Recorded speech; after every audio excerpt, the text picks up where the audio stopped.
gabadhan waxaan u jeclaaday si aan qof loo jeclaan. Waxaan u arki jiray in ay tahay gabadha ugu quruxda badan caalamka. Xitaa heer waxaan gaadhay aan arko sawiradeeda meel walbo aan tago.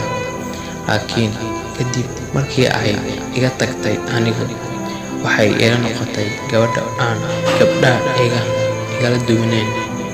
Ma taqaanaa sababta aniga doqon u ahay?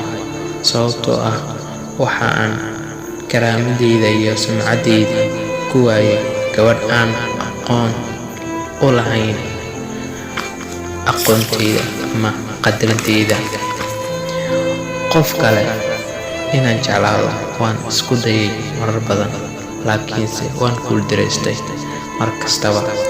Maalin bay dhici doontaa inaan helo qofteydii saxda ahayd, insha Allah. Inta ka horeysana keli baan ahaan doonaa.